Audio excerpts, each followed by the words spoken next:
글로벌비트 시간입니다. 3대 지수가 또 한 번 이렇게 하락하면서 마무리를 했습니다. 물론 어제는 다우존스 지수가 상승으로 마무리를 했습니다만 ASML의 3분기 가이던스가 조금 아쉬웠던 것에 이어서 TSMC가 호실적을 발표했음에도 불구하고 전반적인 투심을 끌어올리는 데는 약간 부족했던 하루였습니다. 그럼에도 불구하고 나스닥이 낙폭을 좀 줄여나가면서 마무리를 했다라는 점은 반가운데요. 전반적인 시장 마감 상황 체린 앵커와 함께 먼저 살펴보시죠. 네, 빅테크주들로부터의 이탈이 광범위한 시장으로 확대되는 간밤 뉴욕 증시였는데요. 3대 지수 종가부터 바로 확인해 보시죠. 어제까지만 하더라도 다우 지수가 선방을 하면서 그나마 블루칩 우량주들은 안전지대인가라는 생각이 들었는데 오늘은 3대 지수가 이렇게 다 함께 하락을 했고요. 다우 지수가 특히나 큰 낙폭을 기록하면서 사상 최고치 수준에서 한 걸음 물러나게 됐습니다.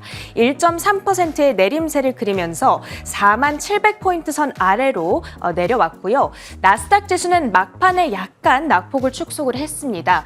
0.7%, S&P 500 지수도 0.8% 정도의 하락권에서 거래를 마쳤습니다. 이 월가의 공포 지수죠. 빅스 지수를 보더라도 지금 시장에는 공포 심리가 조금 많이 나타나고 있다라는 사실을 알 수가 있는데요. 오늘 당일에만 10% 급등을 하면서 16에 거의 육박하고 있습니다. 지난 4월 이후 3개월 내 최고치 수준까지 올라와 있는 건데요. 물론 역사적 평균치가 21이기 때문에 16 자체는 그렇게 객관적으로 높은 수치는 아닙니다. 하지만 오늘 당일에 이렇게 큰 폭의 상승을 나타냈다라는 것에는 투자자들이 지금 어느 정도의 공포감, 변동성에 대한 어떤 경계감을 느끼고 있구나 이렇게 해석을 해볼 수 있겠습니다. 러셀 2000 지수도 한번 보실까요? 금리 인하 기대감에 최근까지 강했던 중소형주들마저도 오늘은 낙폭을 기록했습니다. 1.85% 하락세를 기록을 했는데요. 이 중소형주들의 반격이 이대로 끝나버리는 걸까요? 금리 인하는 돈을 빌려서 투자를 많이 하고 또 사업을 확대해야 하는 중소형 기업들에게는 분명 호재이기 때문에 조금 더 시간을 두고 지켜보는 것이 좋을 것 같습니다. 히트맵을 열어서 전반적인 섹터별 분위기도 확인해 보겠습니다. 오늘은 11개 업종 가운데 10개 업종이 하락세를 나타냈는데요. 어제처럼 테크가 빠지고 나머지가 강했던 게 아니라 광범위한 하락이 나타났다라는 특징이 있었습니다. 빅테크 셀로프가 지속된 가운데 몇몇 종목들이 아주 환하게 결국에는 초록불을 켜내면서 거래를 마쳤는데요. 엔비디아, 브로드컴 그리고 메타가 3% 내외의 강세로 거래를 마쳤습니다. 장 막판에 이렇게 상승 탄력을 좀 크게 확대해 나가는 모습이 연출됐는데요. 일단 엔비디아의 경우에는 전일 나왔던 TSMC의 실적 결과 주가를 부스트업 시켜줬습니다.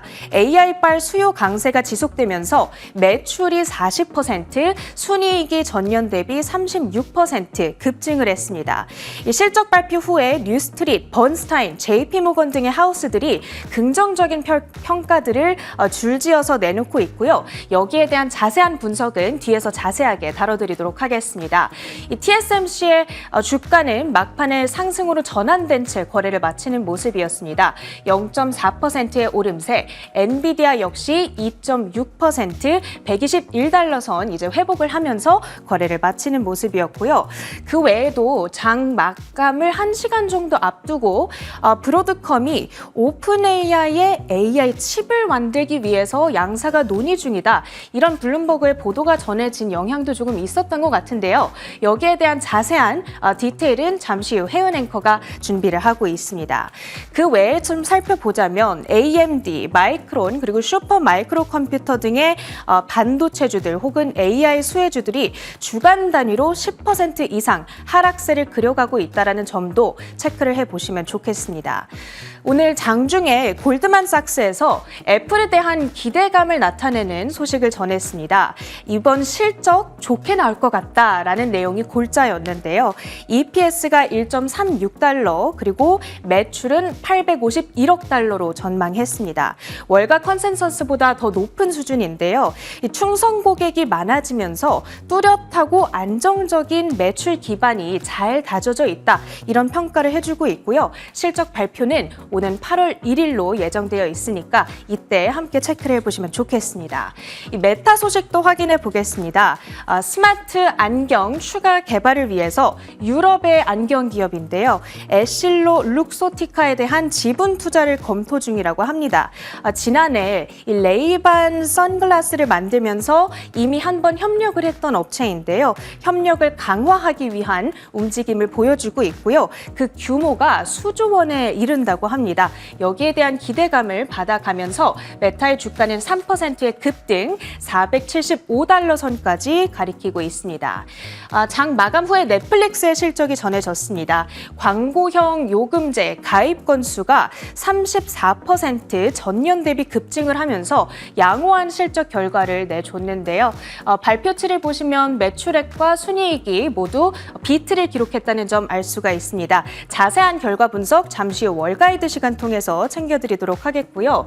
테슬라도 확인해 보겠습니다. 빅테크 매도 물결을 피해서 그래도 보합 정도 수준에서 거래를 마쳤는데요. 사실 오늘 한 가지 헤드라인은 좀 부정적인 뉴스가 있었습니다.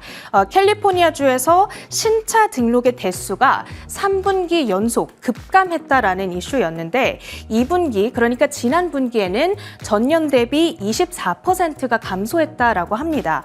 최근 머스크 CEO가 공화당과 트럼프 후보를 좀 지지하는 발언들을 많이 내놓고 있죠. 그러면서 캘리포니아는 워낙 민주적인 성격이 짙은 지역이다 보니까 약간 판매에 악영향을 주고 있는 것으로 분석되고 있습니다.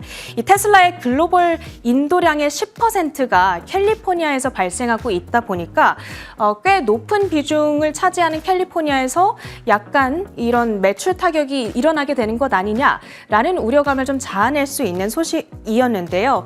CEO의 정치적인 색깔이 그 기업의 제품을 소비하냐, 소비하지 않느냐에 어떤 리스크로 작용할 수 있다라는 부분을 체크를 해보면 좋을 것 같습니다. 그럼에도 불구하고 오늘 테슬라의 주가는 0.3% 이제 250달러 선 탈환을 목전에 두고 있는데요. 이 트럼프의 수혜주로서 계속해서 랠리를 이어갈 것인지 당분간 지켜보셔야겠습니다.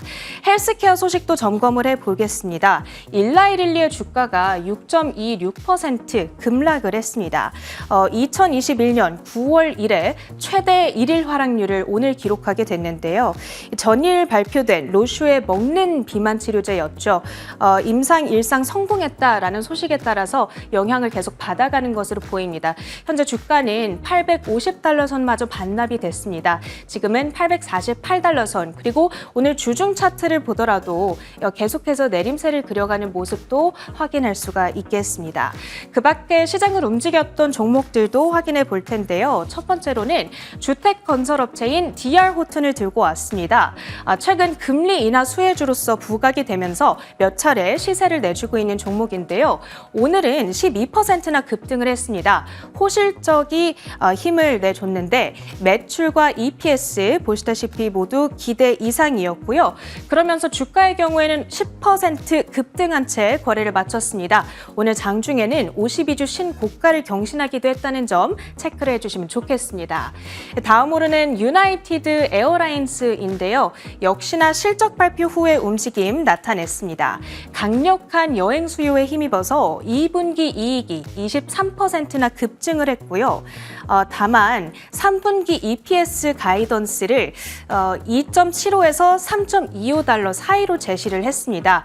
이것이 시장의 기대치였던 3.44달러를 밑도는 수준이다 보니까 주가 자체는 좀 제한적인 움직임을 나타냈습니다. 1% 정도의 하락으로 거래를 마쳤고요. 다음으로는 비욘드 미트입니다. 대체육 제조사 2019년쯤에 아주 성공적인 IPO를 치르면서 국내 투자자들에게도 관심을 받았던 바로 그 종목이 되겠는데요. 이 월스트리트 저널에 따르면 현재 회사 채권단과 함께 대차 대조표 재구조화에 대한 논의를 시작했다고 합니다. 현재 이 채권단은 11억 달러에 달하는 지분을 보유하고 있는데 채무 상환 일정을 연기한다든지 금액을 조정한다든지 등의 논의를 하고 있는 겁니다. 최근 몇 년간 현금을 지속적으로 소진하면서 유동성이 좀 많이 고갈돼 있는 상태인데 채무 상환을 위해서 좀 적극적인 액션을 취하고 있다. 이 정도로 해석을 해보시면 좋겠고요. 비욘드미트의 주가는 이 소식에 따라서 10.3%의 급락세를 나타냈습니다. 마지막으로는 워너브로 디스커버리입니다. 파이낸셜 타임스의 보도가 전해졌는데요. 주가 회복을 위한 전략을 검토 중이다. 여기에는 자산 매각 그리고 스튜디오 등의 물적 분할이 포함되어 있는 것으로 파악이 되고요. 워너브로 디스커버리 올해 들어서 주가가 좀 고전을 하고 있는데 이 소식이 전해지면서 오늘 5%의 급등세를 나타냈습니다. 이렇게 간밤 미증시 특징주들 정리해드렸고요. 계속해서 가장 중요했던 헤드라인들 살펴보시죠. 네, 간밤에는 반도체 종목들이 과연 힘을 내줄까? 이 부분이 좀 시장의 포인트였던 것 같습니다. 전반적으로 반도체 종목들의 낙폭이 전일 굉장히 컸기 때문이었는데 TSMC의 어깨가 상당히 또 무거웠습니다. 그런데 우등생답게 좋은 실적을 보여줬는데요. 실적 발표 이후에 미국 시장에 미친 영향들 하나하나 함께 들여다보시죠. 대만 반도체 TSMC의 2분기 순이익이 36% 급증해 시장 예상치를 상회했습니다. TSMC는 18일 실적 보고서를 통해 4월에서 6월 순이익이 전년 동기 대비 36% 늘어난 2,478억 대만 달러를 기록했다고 밝혔습니다. 이는 예상치였던 2,388억 대만 달러를 상회하는 수준입니다. 또한 올해 2분기 대만 TSMC의 고성능 컴퓨팅 매출이 또다시 급증했으며 최근 인공지능 시장 확대로 수요가 커졌을 뿐 아니라 수익성도 높아 TSMC의 전체 매출을 HPC 사업이 이끌고 있다는 평이 나옵니다. 네, TSMC 실적 좀 더 자세하게 들여다보겠습니다. 일단 매출액과 순이익 모두 시장의 컨센서스를 모두 상회하는 수치로 발표가 됐고요. 3분기의 매출 전망치 역시도 시장 예상치를 뛰어넘었습니다. 전반적으로 여전히 좋은 모습을 보여주고 있는 TSMC였다라고 요약을 해볼 수가 있을 텐데 AI 붐이 지속되고 있고 스마트폰 시장에 대한 회복세도 이번 실적 발표에서 들여다볼 수가 있었는데요. 일단 2분기의 자본 지출 캐펙스는 조금 더 늘릴 전망입니다. 557억 달러가량에서 63억 달러가량까지 조금 더 확대를 하겠다라고 밝힌 TSMC였고요. 2분기 총이익률도 시장의 예상치였던 52.6%를 상회하는 53.2%로 발표가 됐습니다. 전반적으로 매출 성장이 올 한 해 동안 또 한 번 견조하게 나타날 것이다 라는 것도 저희가 들여다볼 수가 있었는데요. 기존에 제시를 했던 851억 달러보다 조금 더 높은 한 20%가량 더 높은 873억 달러에서 880억 달러가량으로 제시를 했던 TSMC였습니다. 그러니까 앞으로도 성장세를 유지할 수 있을 것이다 라는 것에 방점이 찍혀 있었던 건데 다음 장 이어서 살펴보시면요. 부문별로도 역시 좋은 모습을 나타냈습니다. 특히 최선단 공정이라고 할 수 있는 3나노 공정에서 현재 15%가량의 매출이 나오고 있다라는 이야기를 내놨고요. 무엇보다 어닝콜에서 웨이퍼 가격에 대한 인상도 언급을 했습니다. 3나노 공정에 대한 수요가 점차적으로 늘고 있는 상황 속에서 이렇게 TSMC가 웨이퍼 가격을 인상하게 된다라고 한다면 앞으로 TSMC가 벌어들일 수 있는 수익이 조금 더 늘어날 수 있다라는 것에 시장의 기대가 깔려 있는 것이죠. 플랫폼별로도 살펴보면 HPC 고성능 컴퓨팅 쪽이 28%의 성장세를 이끌었고요.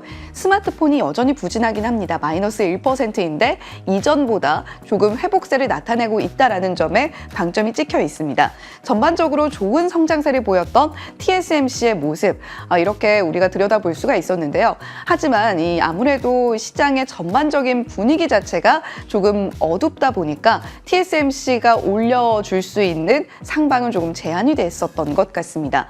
그와 함께 일본의 후공정 장비 대장주라고 불리는 디스코의 경우에는 2분기 장비 출하액이 좀 줄어드는 모습을 나타냈는데요. TSMC는 여전히 엔비디아의 수요 증가와 여러 가지가 맞물려서 좋은 호실적을 유지 유지를 하고 있습니다만 AI 붐이 과연 어디까지 숫자를 끌어올려줄 수 있을 것인가 그 부분에 조금씩 의구심이 피어오르고 있다는 점이 반도체 종목들에 대한 조정으로 나타나고 있습니다. 디스코 실적을 들여다보게 되면요. 세계 분기 만에 장비 출하액이 좀 줄어들게 되는 모습을 우리가 살펴볼 수 있을 것 같다라는 데 방점이 찍히면서 반도체 시장 안에서도 종목들을 고르고 선별하는 능력이 조금 더 중요해지고 있는 시장의 흐름이 형성되고 있습니다. 두 번째 헤드라인으로 이어가 보겠습니다. 정치 변수도 지금 미국 시장을 불안하게 하고 있는 큰 이슈 중에 하나인데요. 바이든 대통령이 코로나에 걸렸다라는 소식까지 들려오면서 사퇴 압박이 조금 더 거세지고 있는 듯한 분위기입니다. 과연 시장에 미치고 있는 영향은 어떤지 함께 들여다보시죠. 도널드 트럼프 전 미국 대통령의 피격 사건 이후 올해 11월 대선에서 승리할 가능성이 매우 높게 점쳐지고 있습니다. 이에 조 바이든 미국 대통령이 민주당 안팎의 후보 사퇴 압박을 받아들일 수도 있다는 관측이 나오고 있습니다. 바이든 대통령은 어제 코로나19 감염으로 유세를 중단하고 델라웨어의 사저로 이동해 격리에 들어갔습니다. 이런 가운데 바이든 대통령이 거취 문제에 대한 당 주요 인사들의 입장과 요구를 경청하며 숙고 모드에 돌입한 것으로 알려져 주목됩니다. 네, 사실 이 소식이 보도된 이후에도 낸시 펠로시 전 하원 의장의 경우에는 여러 가지 좀 이야기들이 오가고 있는 부분들이 언론에 잘못 보도가 되고 있다라는 등의 내용을 덧붙이면서 조금 더 혼란스러운 상황이 연출되고 있는 듯한 분위기입니다. 거기다가 미국의 고용 지표도 함께 발표가 됐는데요. 여러 가지 시장 상황에 영향을 주고 있는 정치 변수이기도 합니다. 금리 인하에는 조금 다가섰던 신규 실업수당 청구 건수였는데 24만 3천 건으로 발표가 되면서 11개월 만에 최고치 수준에 도달했습니다. 금리 인하 가능성이 높아지고 있는 와중에 다음 장 살펴보시면요. 아무래도 도널드 트럼프 후보의 당선 가능성이 조금 더 높아지면서 단기물보다 장기물을 중심으로 국채금리 수익률이 오르고 있는 듯한 모습도 확인이 가능합니다. 간밤에 2년물 국채금리 수익률보다 10년물 국채금리 수익률이 조금 더 큰 폭의 오름세를 나타냈는데요. 아무래도 도널드 트럼프 후보가 2기 집권에 성공을 하게 된다라고 한다면 정부 지출을 늘릴 가능성이 높고 이에 따라서 장기물의 국채금리 수익률이 이렇게 급등하고 있는 듯한 모습을 보여주고 있는 겁니다. 이러한 부분도 역시 시장의 하방 압력으로 작용할 수밖에 없겠고요. 다음 장 이어서 살펴보시면요. 지금 엔비디아 주가가 왜 이렇게 지지부진한 흐름을 이어가고 있을까 궁금해하시는 분들도 많으실 것 같습니다. 전일 바이든 행정부의 반도체 관련한 이슈와 도널드 트럼프 후보의 블룸버그 통신과의 인터뷰를 통해서 대만에 대한 지정 확정 리스크가 다시 올라갔다. 따라서 반도체 종목들에 대한 하방 압력이 올라갔다. 이렇게 해석을 하는 입장이 많았는데요. 엔비디아의 경우에는 내부자 거래가 급증하고 있다는 점도 주가에 하방 압력으로 작용하고 있다는 것을 주목을 하셔야 되겠습니다. 물론 간밤에는 엔비디아가 주가 반등에 어느 정도 성공하긴 했습니다만 젠슨 황 CEO가 16일에도 12만 주를 매도했다. 그리고 엔비디아가 주가가 역사적인 고점에 머물렀을 때 내부자 거래가 급증했다는 점도 함께 체크해 보시면 좋겠습니다. 네, 세 번째 헤드라인입니다. 오늘은 반도체 이야기를 좀 많이 할 수밖에 없을 것 같은데요. 여러 가지로 반도체 빅 이벤트가 계속해서 몰려 있기도 하고 또 이런 소식이 들려왔습니다. 오픈 AI가 새로운 칩 설계에 돌입을 하는데 브로드컴과 함께 협력을 모색하고 있다는 소식이 들려오면서 브로드컴 주가가 오름세를 나타냈습니다. 함께 들여다보시죠. 상승 출발했던 뉴욕 증시가 18일 일제히 하락한 채 장을 마쳤습니다. 이날 개장과 함께 또다시 역대 최고 기록을 쓴 다우지수는 이내 하락 전환에 전일 대비 1.29% 하락한 4665선에서 S&P 500 지수는 0.78% 내렸고 나스닥 지수는 0.7% 하락한 17,871선에서 거래를 마쳤습니다. 전일 미국 정부가 반도체 수출 규제 수위를 강화할 수 있다는 보도에 반도체 섹터가 타격을 받은 가운데 이날은 소폭 회복하는 모습을 보였습니다. 브로드컴, 엔비디아, AM 애널로그 디바이시스가 1% 상승 마감했습니다. 네, 브로드컴의 경우에는 주가가 3% 가까운 오름폭을 나타냈고 시간 외에서도 추가적으로 상승을 만들어냈는데요. 오픈 AI가 컴퓨팅 성능을 높일 수 있는 새로운 AI 칩을 함께 만들어줄 기업을 모색하고 있다는 소식 들려왔고 그중에서도 브로드컴과 함께 이야기 나누고 있다는 소식이 들려온 것이 영향을 크게 미쳤습니다. 다음 장 살펴보시면요. 반도체 종목들 전반적으로 연간 상승률을 기준으로 줄을 좀 세워봤습니다. 7월 16일 기준이긴 한데요. 엔비디아가 여전히 1위를 차지하고 있고 암홀딩스가 2위입니다. 그리고 TSMC가 4위에 위치해 있고요. 브로드컴이 5위 현재 자리에 위치를 하고 있는데 한 50%가량의 주가 상승을 만들어냈던 브로드컴입니다. 이번 소식으로 인해서 브로드컴이 또 한 번 날개를 달아줄 수 있을지 한번 주목을 해보시면 좋겠고요. 반도체 기업들 줄 세워보니까 인텔이 지금 상승을 하지 못하고 오히려 올 한 해 동안 30%가량 떨어졌다라는 점도 함께 체크를 해보시면 좋겠습니다.